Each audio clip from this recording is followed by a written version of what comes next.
ये आज वाला तो बहुत भारी है मूंगा भाई, क्या है इसमें? अरे धीरे बोल बेवकूफ, आगे वाले कमरे में मालिक ध्यान लगा रहे हैं। तो मालिक को नहीं पता क्या? अरे पागल है क्या?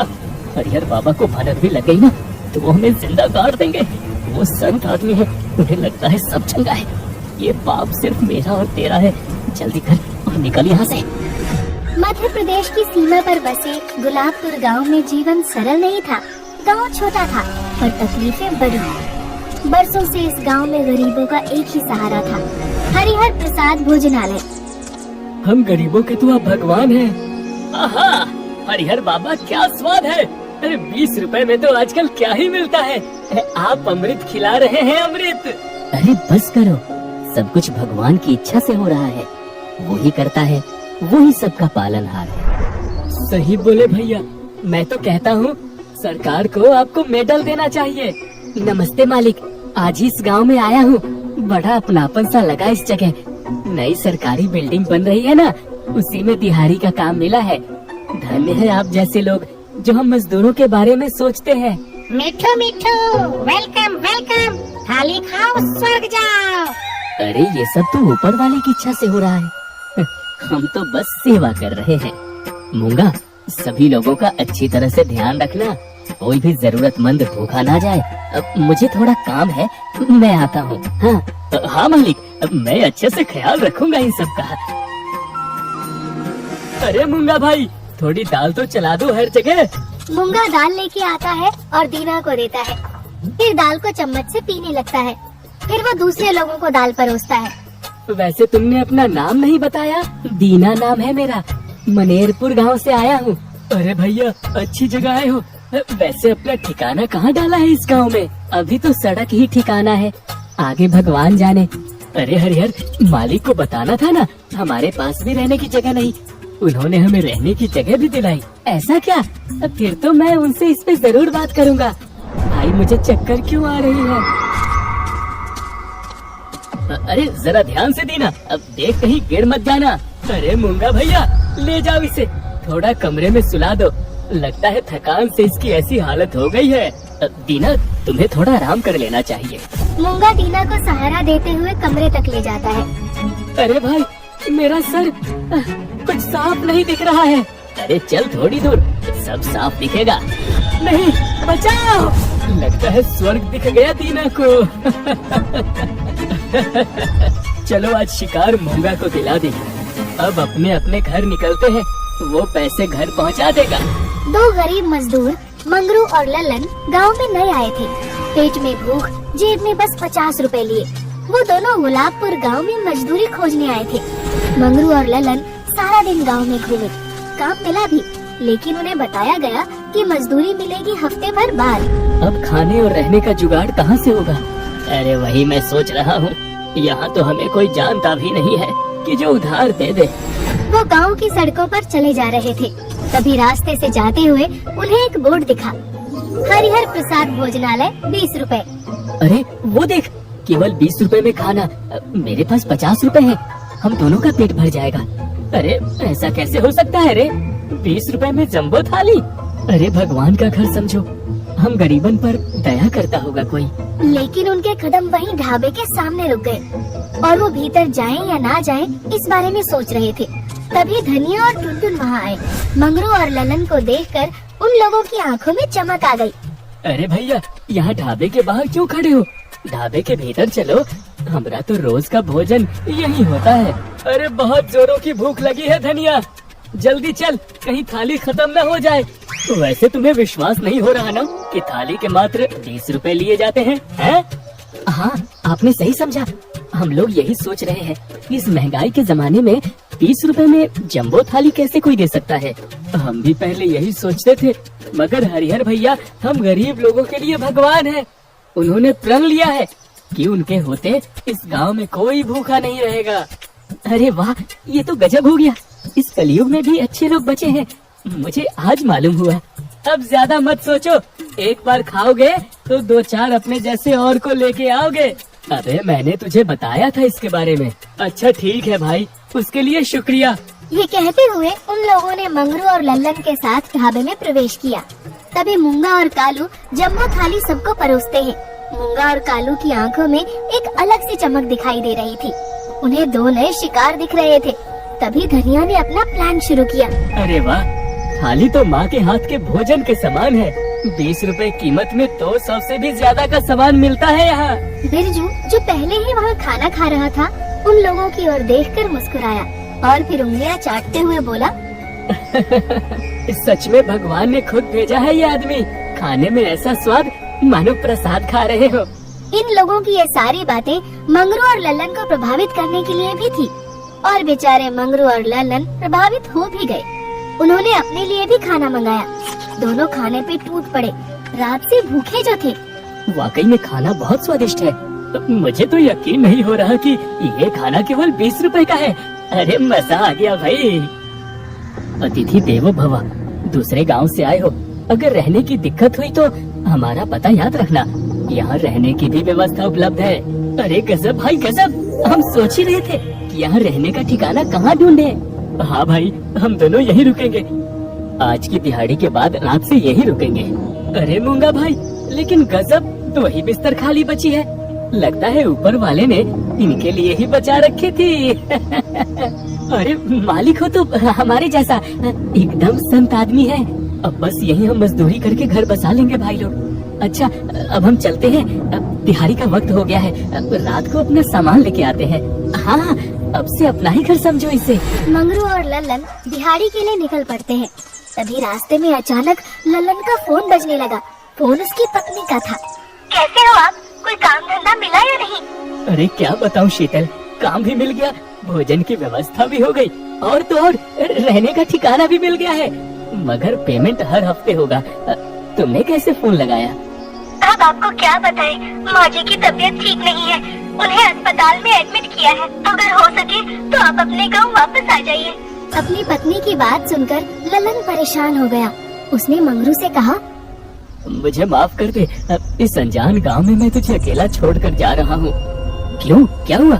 मेरी माँ की तबीयत ठीक नहीं है, उसे अस्पताल में एडमिट किया है। मुझे हर हाल में जाना होगा। ये लो मेरी अंगूठी, इसे तुम अपने साथ ले जाना। जरूरत पड़े तो तू इसे बेचकर पैसे ले लेना। माँ की जान से बढ़कर कुछ नहीं। अरे मेरे भाई, नहीं नहीं, ये अंगूठी तुम्हारी पत्नी की आखिरी निशानी है। इसे तुम अपने पास रखो, मैं जल्दी वापस आऊंगा। तब तक तू अपना ख्याल रखना। मैं चलता हूँ, बस अड्डा यहाँ से 8 घंटे दूर है। लल्लन के जाने के बाद मंगरू दिहाड़ी करने चला जाता है। उसने वहाँ खूब मन लगा के काम किया।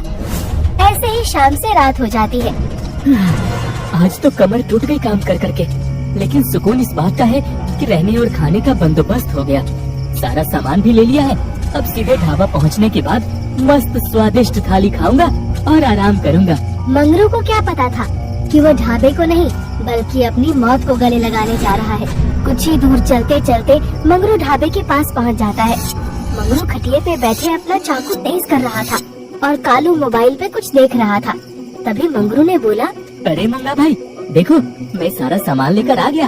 अब यहीं रहूंगा आप लोगों के साथ और आपके काम में हाथ भी बटाऊंगा। अरे मंगरू, आ गया तू? कब से तेरे राह देख रहा था। मतलब मैं समझा नहीं। अब वैसे इतनी बड़ी चाकू किस लिए मूंगा भाई? अरे ये लौकी काटने के लिए रखा है। इस मूंगा से प्याज तो ढंग से कट नहीं पाता, पूरे दिन चाकू की धार तेज करते रहता है। अरे तू उसको छोड़, ला मुझे सामान दे अपना। तुम बहुत अच्छे हो कालू भाई। अब चल, अब आजा मेरे पीछे पीछे। ढाबे के अंदर बैठ, तेरे लिए एक मस्त थाली लगाता हूँ। ठीक है मंगरू भाई। मंगरू अब ढाबे के अंदर एक टेबल पे बैठा हुआ था। कालू उसके लिए थाली लेकर आता है। ले मंगरू, खा ले, बहुत देर से भूखा होगा। खाना बहुत स्वादिष्ट है भाई। अब वैसे रहने की जगह कहाँ है? खा के थोड़ा आराम कर लेता। अरे मंगरू, बहुत जल्दी रहती है तुझे सब चीजों की। खा तो ले पहले, तेरे लिए सारी व्यवस्था करने गया था। मूंगा भाई, मुझे चक्कर सा आ रहा है। मुझे कुछ ठीक से दिख नहीं रहा। अरे मंगरू, आज ज्यादा बोरी उठा ली थी क्या? लगता है तेरा बीपी लो हो गया है। अरे मूंगा, ले जा मंगरू को संभाल के। आजा मंगरू, चल आराम कर ले। हाँ भाई, मुझे बस कहीं ले जाके बिस्तर पे लिटा दो, बिल्कुल अच्छा नहीं लग रहा। आ जाओ आराम से, आओ इस तरफ से रास्ता ढाबे के पिछले दरवाजे से होता हुआ जाता है। मंगरू ढाबे के पिछले हिस्से को खोलता है। मूंगा भाई, ये कैसा रास्ता है? अरे जगह की कमी थी, इसलिए मालिक ने बेसमेंट में बंदोबस्त किया है हम सबका। आ जाओ आ जाओ। मूंगा मंगरू को एक अजीब से रास्ते से ले जा रहा था। मूंगा भाई, कालू नहीं आया? अरे वो बर्तन साफ करके आ जाएगा, तू चलता रह। दोनों अब उस जगह पहुंच चुके थे जिसके लिए मूंगा और कालू ने ये षड्यंत्र रचा था। मूंगा भाई, ये कैसी जगह है? ये मुझे कुछ ठीक नहीं लग रहा। अरे तू बिना मतलब डरे जा रहा है। अच्छा तो खुद शटर खोल के देख ले। मूंगा आगे बढ़ता है और शटर खोलता है। शटर खोलते ही मंगरू की चीख निकल जाती है। नहीं, बचाओ। अंदर का नजारा चौंका देने वाला था। ये कोई तहखाना नहीं था, बल्कि एक हाईटेक हॉस्पिटल वार्ड था। वहाँ मरीजों के हाथों में ड्रिप लगी थी, उन पे दवाइयों का प्रयोग हो रहा था और शरीर से कई तरह के तार जुड़े हुए थे। मूंगा मंगरू को जोर से धक्का देकर वार्ड की तरफ धकेल देता है और अंदर के शटर को बंद कर देता है। भगवान के लिए मुझे छोड़ दो बाबू, मैं गरीब आदमी हूँ। अबे चुप, वही कर रहा हूँ। अब तो जल्दी दुनिया छोड़ेगा। तभी अचानक से एक आवाज आती है। बेड नंबर 5 का डोपामाइन लेवल चेक करो। नई ड्रग मेमोरी वाइप का असर 80% हो चुका है। इसे अपना नाम तक याद नहीं है। हे भगवान, ये मैं कहाँ फंस गया? मेरे बच्चों का क्या होगा? डॉक्टर सुहास, बेड नंबर 3 पे दवा का प्रयोग फेल हो गया है। उसके ऑर्गन भी खराब हो गए हैं। डॉक्टर सुहास डॉक्टर मदन को एक थप्पड़ मारता है। बेवकूफ इंसान, लाखों का नुकसान कर दिया। तू किसी काम का नहीं है। तुम्हारे सारे ब्रेन सेल मर चुके हैं क्या? सॉरी डॉक्टर, जाओ यहाँ से। नए सब्जेक्ट को एनेस्थेसिया का हैवी डोज दो। मुझे कोई शोर शराबा नहीं चाहिए। हे भगवान, ये तो दवाइयों का ट्रायल चल रहा है। अब ये मुझे जिंदा नहीं छोड़ेंगे। तभी मूंगा और डॉक्टर्स मिलके मंगरू को जबरदस्ती बेड की तरफ ले जाते हैं और एक डॉक्टर पीछे से मंगरू के गले पे बेहोशी का इंजेक्शन लगा देता है, जिससे बेहोशी की हालत में उसे बेड पे सुला दिया जाता है। डॉक्टर साहब, नया सैंपल रेडी है, एकदम फ्रेश है। डॉक्टर मदन, प्रयोग शुरू करो। Yes doctor. किस्मत का खेल देखिए, लल्लन की बस छूट गई थी। अगली बस सुबह थी, इसलिए वो मजबूरन वापस ढाबे की ओर लौट रहा था, ये सोचकर कि रात मंगरू के पास बिता देगा। लल्लन अपना सामान लिए ढाबे के पास पहुंचता है। तभी उसे कालू दिखाई देता है। वो मोबाइल पे किसी से कुछ बात कर रहा था। अचानक से लल्लन की नजर कालू के हाथ पर जाती है, जिसने मंगरू की अंगूठी पहनी हुई थी। वो हड़बड़ाते हुए बोला, अरे कालू भाई, ये अंगूठी तो मंगरू की है, तुम्हारे पास कैसे आई? अरे ललन, तुम यहाँ कैसे? तुम तो अपने गांव निकल गए थे ना। कालू भाई, वो सब बाद में, पहले मुझे बताओ ये अंगूठी तुम्हारे पास कैसे आई?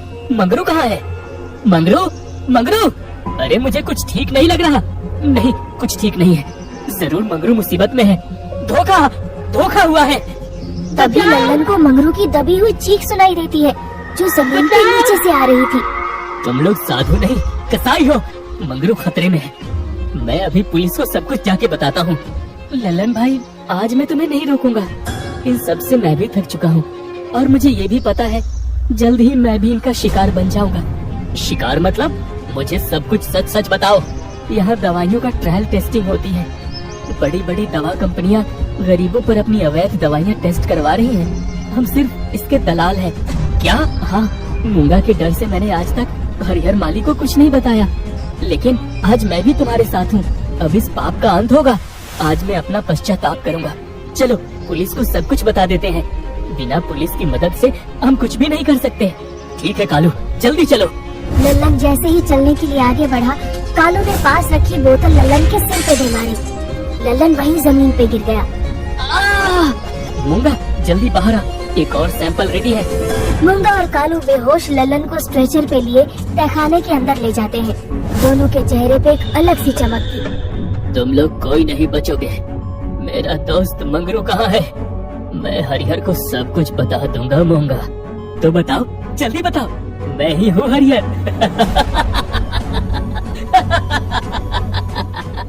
दुनिया मुझे अन्नदाता कहती है और मैं अरे मैं तो एक वैज्ञानिक हूँ। प्रोजेक्ट मुक्ति, गरीब की भूख भी मिटेगी और गरीब भी। मतलब तुम ही ये सब चला रहे हो?